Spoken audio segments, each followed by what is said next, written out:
Last week, I talked about the story of Hanukkah. In general, my goal is always to impart knowledge of Jewish feasts, festivals, traditions, and commentary to Christians who are trying to dig deeper into the Bible and to understand the Jewishness of their Messiah and the roots of their own faith practices. However, right now, Christmas is upon us, and I want to be sure that I'm not just the Zionist who references all things Jewish and looks over the Christian holidays. I'm a Christian, and I believe the story of Jesus' birth, life, and death is a life-giving theology with transformative power. On Sunday night, I went to an evening of caroling at my church. We sang all of the carols that you may expect. I'm pretty tone deaf, so I prefer a good group sing, where my own voice can be drowned out by the sound of other talented singers.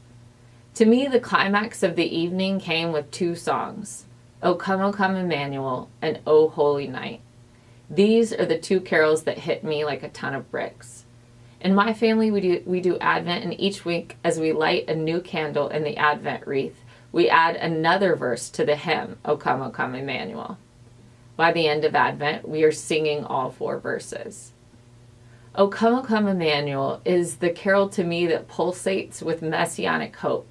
It encapsulates the anticipation for the Messiah that runs throughout the prophets.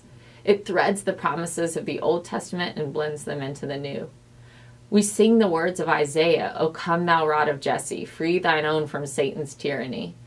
In subsequent meters, Jesus is referred to as the Dayspring from on high, the key of David that opens wide our heavenly home, and to Adonai, the Lord of might, who to thy tribes on Sinai's height gave the land in cloud and majesty and awe.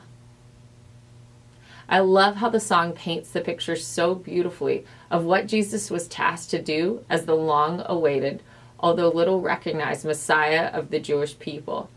I appreciate the way the song honors the law given at Sinai, and I picture a song like this being so similar to the way Jesus chose to announce the beginning of his own ministry. In Luke 4, Jesus was in Nazareth and read from the prophecies of Isaiah in his hometown, referencing the year of Jubilee, the cancellation of debts, and the liberation of slaves. Jesus proclaims it the year of the Lord's favor. And then there's O Holy Night. Has there ever been a Christmas poem that so allows the singer to belt out the beauty of God's redemptive plan?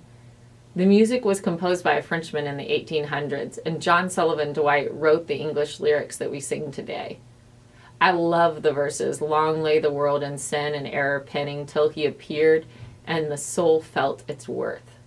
Our message to all the lost and hurting during this Christmas season should be that, abide in Jesus and may your soul feel its worth. I could not help but to literally fall on my knees in awe of the work of redemption as the church belted out the last lines of O Holy Night.